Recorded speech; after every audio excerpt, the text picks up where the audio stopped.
Dagor Dagorath, The Last Tale of Arda.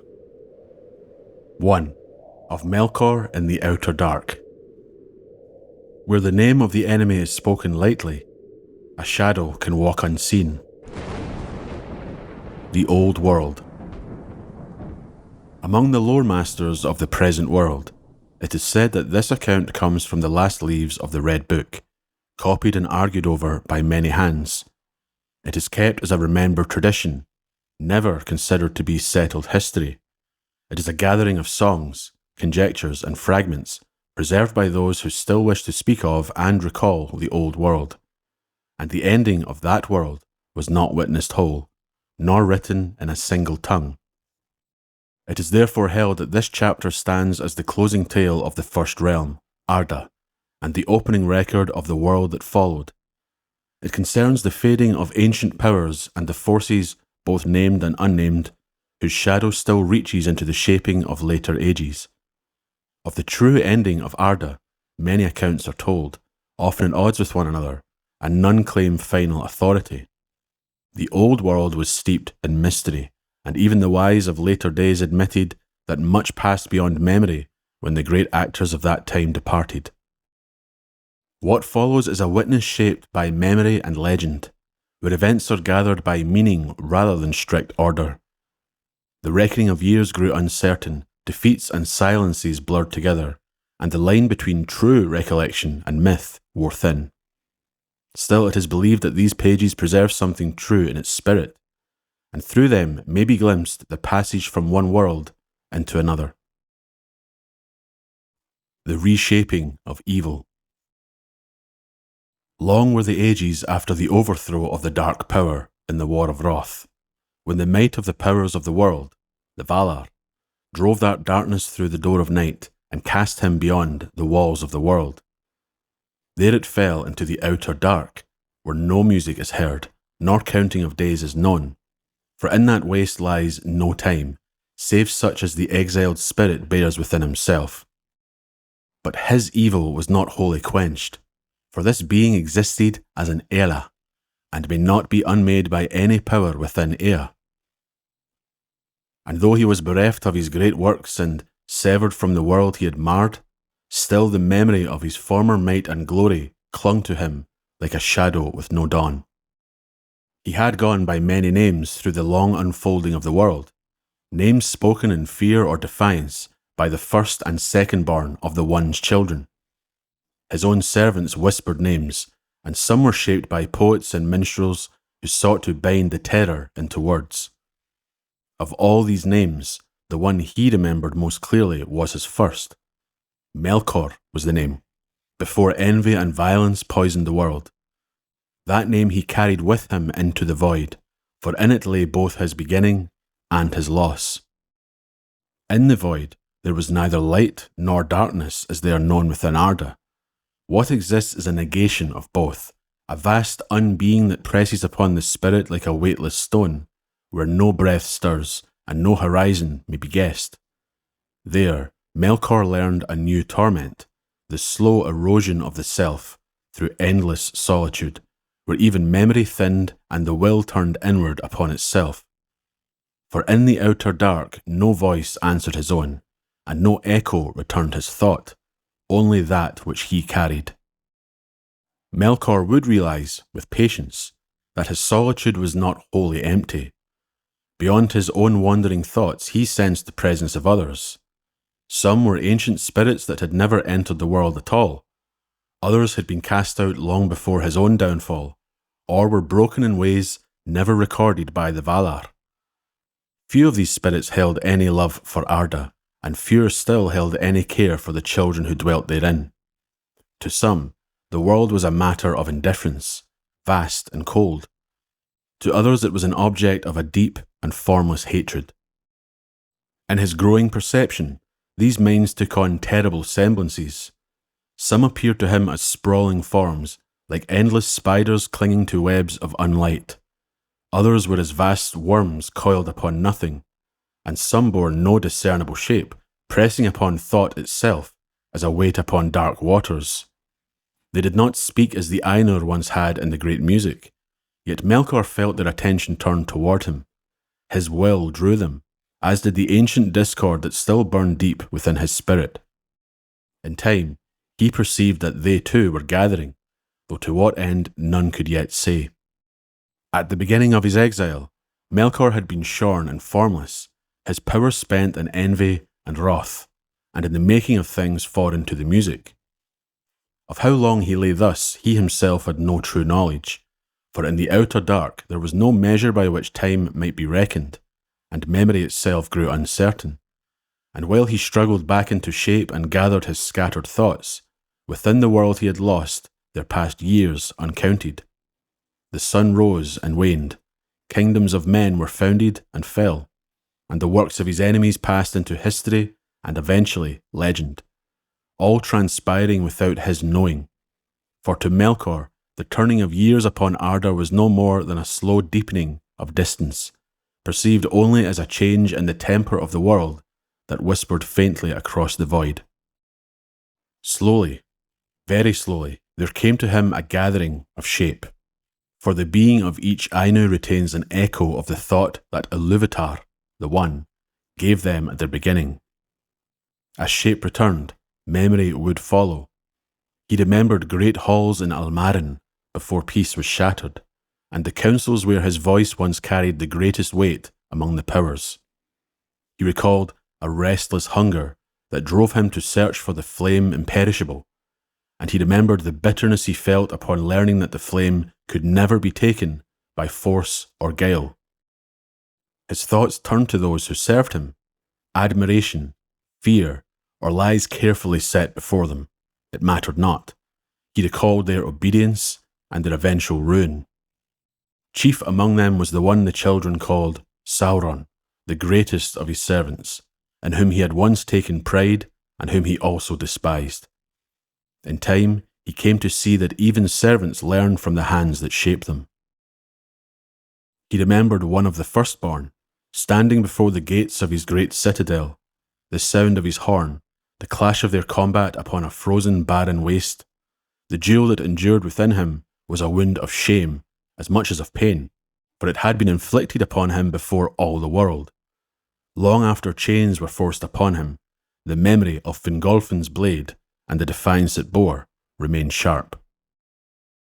And above all, he remembered the last battle, the great war where he was taken. In that war he learned fear in its purest form, a fear for himself over his works or servants. He remembered the hosts of his greatest enemies, unleashed, the breaking of his form, the taking of his crown, and the binding of his will. Of his execution, little was spoken of in later ages, but the pain of it never wholly left him.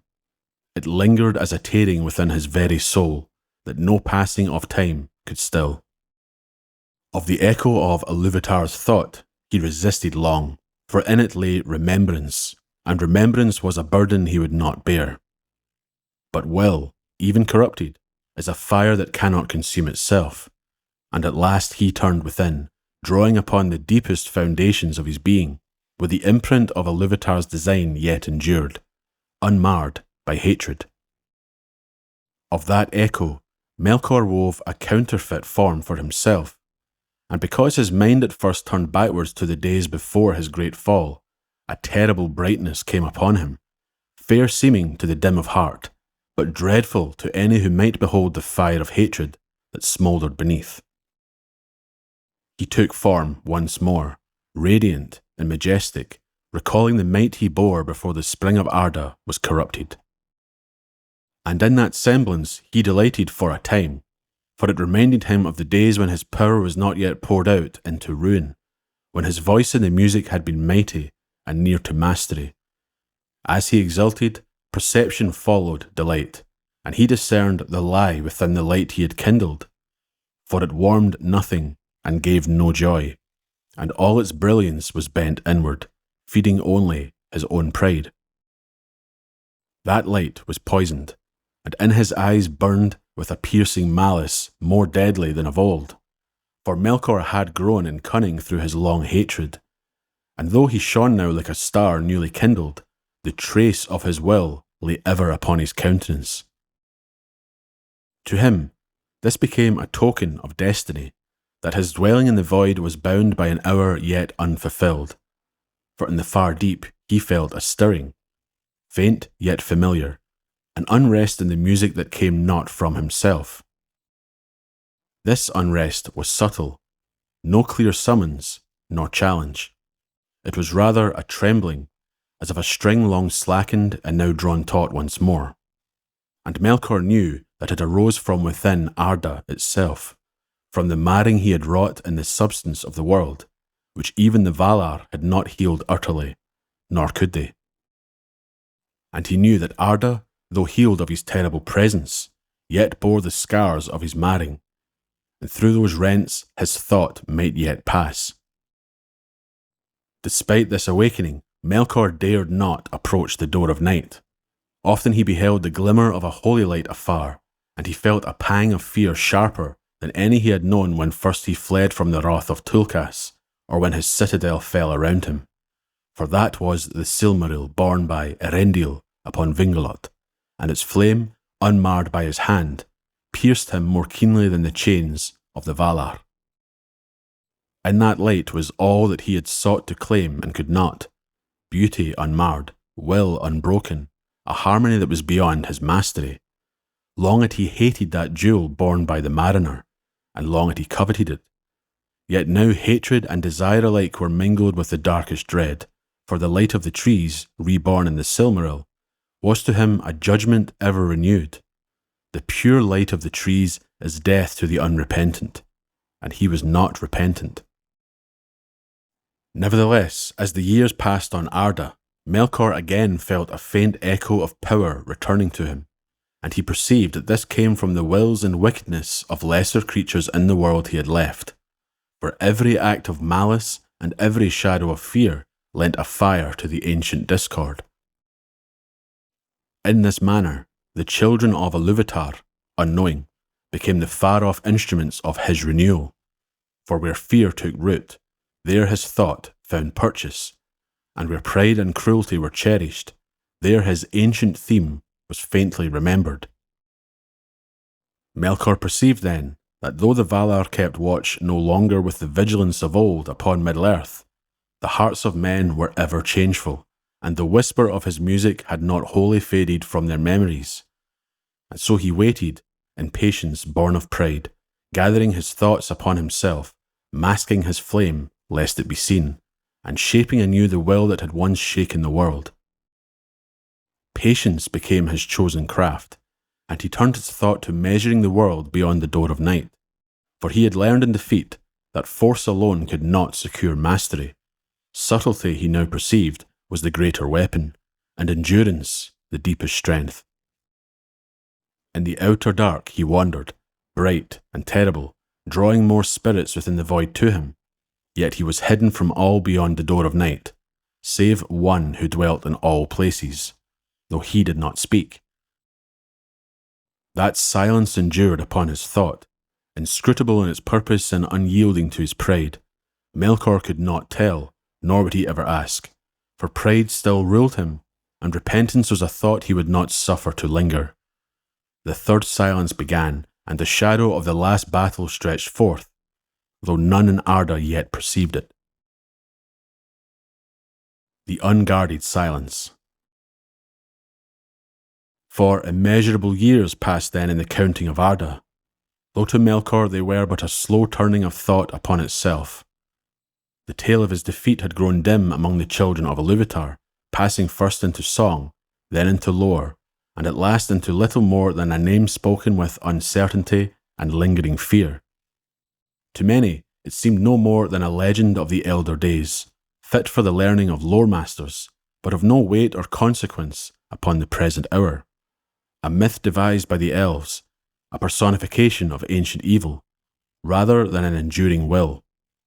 Forgetfulness, the gift and peril of men, spread like a veil across the ages. Even the fall of his greatest servant became remote. Sauron, whom once the world had named Dark Lord, faded into the half-light of memory. His wars were reckoned to be ancient history, his overthrow a matter of chronicles long closed. In the lands of men, few now living could name him rightly, and fewer still understood the terror that once went with his name. To the young, he was a shadow in old tales, no more present than winged worms of the north or lost cities of tall and grim men that lay beneath the great sea. As for Melkor himself, this forgetting was a secret strength, for fear remembered may harden into vigilance, but dread forgotten leaves the heart unguarded. Where the name of the enemy is spoken lightly, a shadow can walk unseen, and Melkor perceived that the long peace of Middle-earth, born of victory and fading vigilance, had prepared the ground more surely than open war. It was in the deep places of the world, among overgrown ruins and broken towers, that his thoughts swept like cold breath. He remained concealed, gathering will and watching. He waited, for the time had not yet come. The time would draw near when the children would no longer watch the heavens, nor remember why they had once feared the dark. The ages lengthened, and the silence deepened, and Melkor endured. And in his endurance lay the seed of his return. For the world had learned to live without dread of him, and therein lay its greatest threat.